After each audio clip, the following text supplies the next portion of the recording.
Hello, welcome to the Self Learning Platform by Dr. Sushma Singh. Today we start Unit 19, Marxism 2, Lukacs, Gramsci, and Frankfurt School. We are going to discuss Antonio Gramsci 1891 to 1937. Gramsci was born in a poor family in Sardinia, which was the poorest region of Italy. His father was arrested for embezzlement when Gramsci was a small child and sentenced to 5 years imprisonment. In his absence, the family lived in utter poverty, because of which Gramsci suffered physical deformity and became a hunchback. After some elementary education, Gramsci started working in an office. In 1911, he won a scholarship and joined Turin University. At Turin, he noticed that there was a lot of difference in standard of living in the rural area of Italy and its cities. While at the university, he got associated with the Italian Socialist Party. By and by, he was attracted to Marxist ideas. He was also influenced by Court's emphasis on the role of culture and though in the development of history. It was this idea of course which provided the historical framework within which Gramsci carried out his adaptation of Marxian ideas.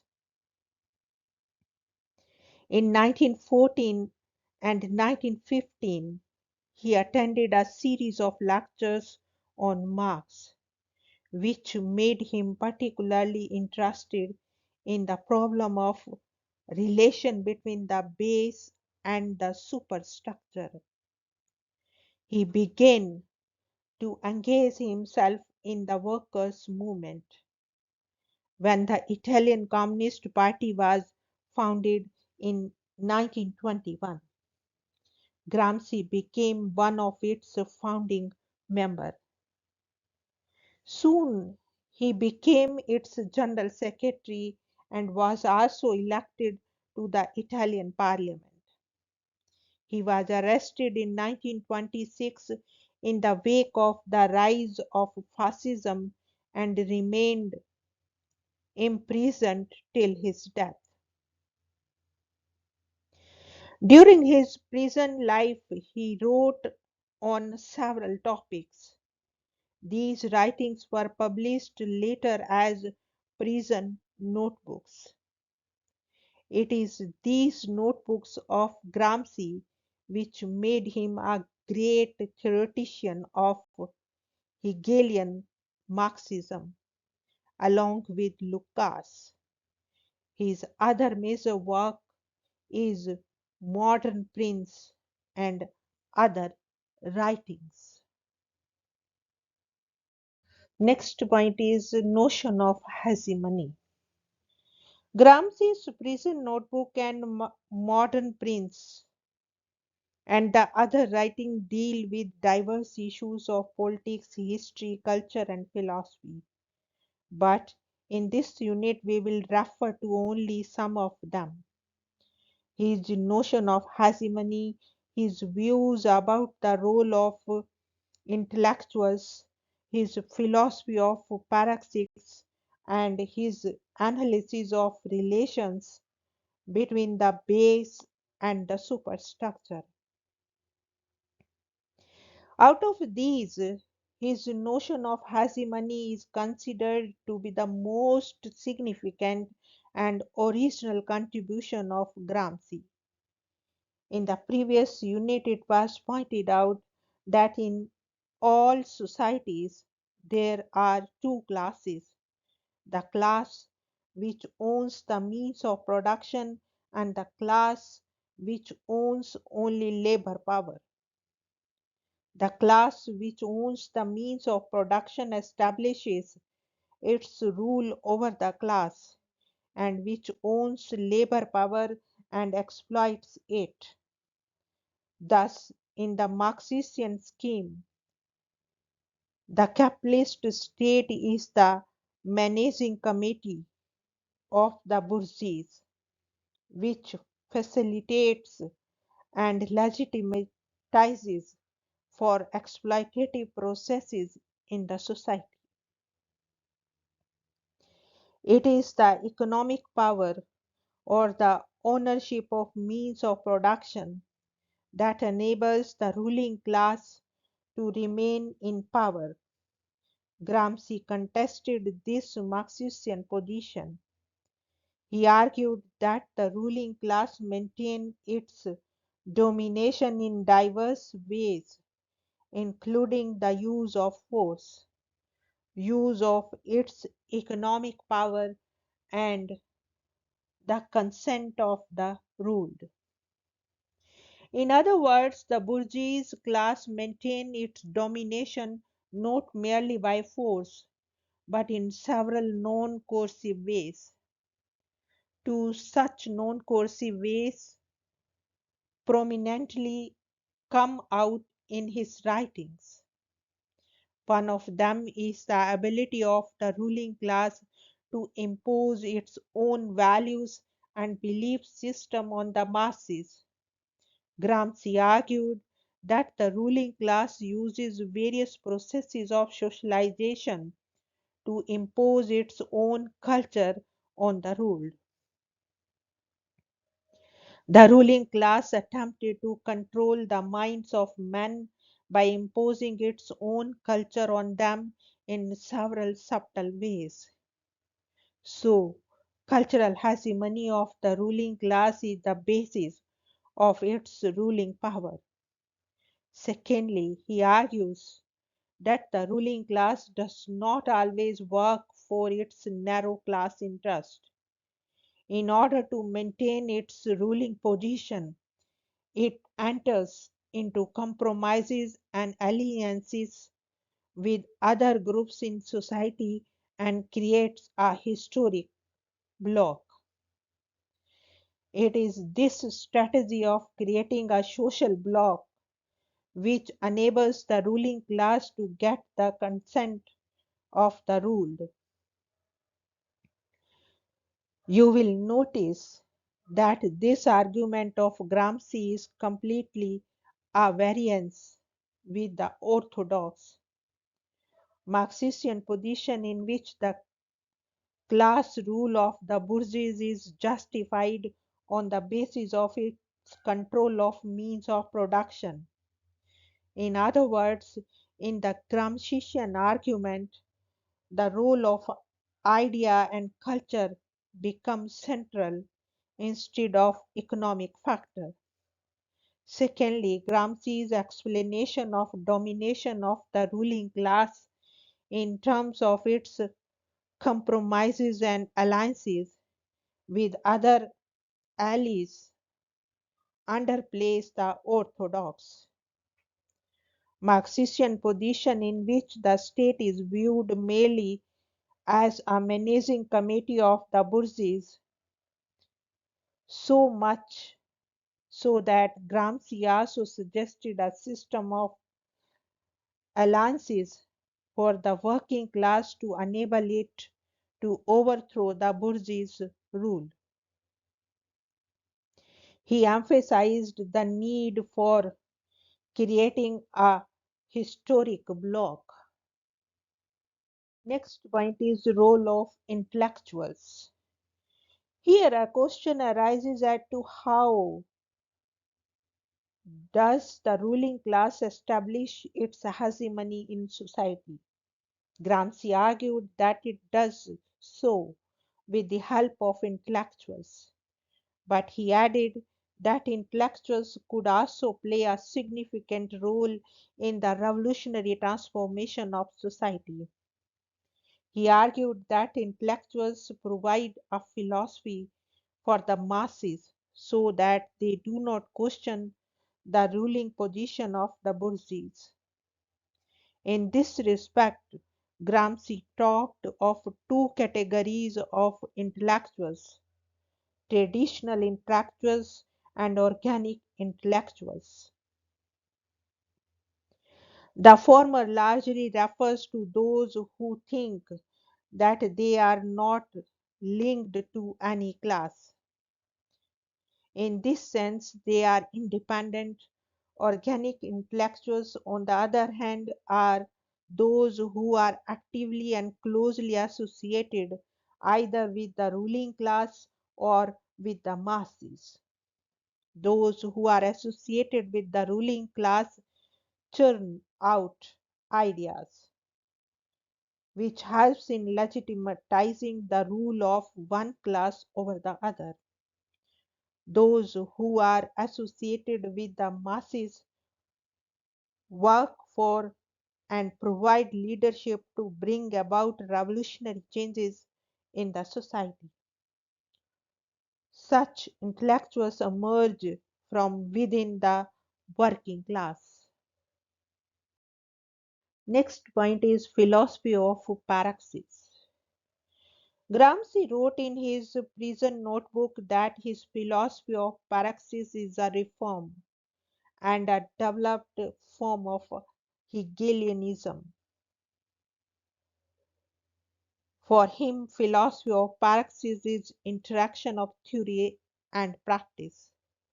In Marx's writings, praxis refers to creative and self-creative activity through which human beings create and change their historical universe and themselves. It is activity specific to human beings and it differentiates them from other beings. It is a mix or rather interaction of theory and practice in such a way that theory enriches practice and practice enriches theory. Marx had discussed the notion of praxis in his thesis on Feuerbach. Gramsci treated Marxism as a philosophy of praxis. He was himself involved in practical revolutionary activity. Gramsci maintains that man can affect his own development and that of his own surroundings only in so far as he has a clear view of what possibilities of actions are open to him. To do this, he has to understand the historical situation in which he finds himself, and once he does that, he can play an active part in modifying that situation. The man of action is the true philosopher, and the philosopher must be of necessity be a man of action. Gramsci holds the view that man does not enter into relations with the natural world just by being himself a part of it, but actively by means of work and technique. It is only through historical awareness and understanding of historical circumstances in which man finds himself that he can remake his surroundings and remake himself. Next point is the relation between the base and the superstructure and the notion of historic bloc. It was in 1914-1915 when Gramsci attended some lectures on Marxism that he got interested in the problem of relation between the base and the superstructure. You would recall that the Marx had expressed the view that no society can undergo any transformation till necessary, and sufficient conditions for such transformation are already there. One form of society cannot be replaced by another unless it has developed all forms of life, which are inherent and implicit in its economic relationship. In the Critique of Political Economy, Marx had stated that no social order ever perishes before all the productive forces for which there is a room in it to have developed, and new higher relations of production never appear before the material conditions for their existence have matured in the womb of old society. For Marx, the economic order of society constituted the base and the political order constituted the superstructure. The nature of superstructure depended on the nature of the economic base. Gramsci modified this Marxian position. He talked of the historic bloc. The historic bloc for Gramsci was a situation where both objective and subjective forces combine to produce a revolutionary situation. It is a situation when the old order of is collapsing and there are also people with will and historical insight to take advantage of this situation. The union of base and superstructure, material condition, and ideology constitute the historic bloc. In other words, even when the material forces have reached a point where revolution is possible, its occurrence would depend on correct intellectual analysis in order to have a rational reflection of the contradictions of the structure. For Gramsci, dialectics means three things: interaction between the intellectual or party leaders and the masses.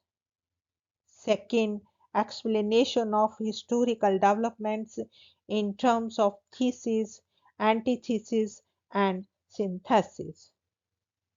And the relation between the substructure and superstructure.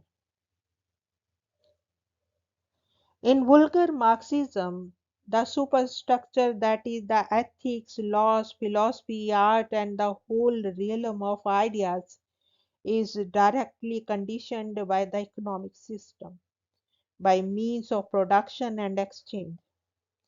Material conditions determine man's consciousness. Gramsci criticized this view. Like Lukacs, he argued that the revolution and preparation for it would involve profound changes in the consciousness of masses. Dialectics in the physical world are different from the dialectic in society. In physical nature, it is the backlash of physical forces, but in society, it is a moment in which man contributes to becoming a deliberate force in the dialectical process. Thus, it is the moment when substructure and superstructure interact on each other to produce a historic bloc. You must have noticed that there is a lot in common between Lukacs and Gramsci. Both emphasize the role of culture and philosophical factor in understanding historical materialism of Marx. Both brought out the element of Hegelian idealism in Marx. Both attached greater importance to consciousness than to material forces. Both saw the relationship between the base and the superstructure in a new light. Here we want to wind up this lecture. Thank you so much for your attention.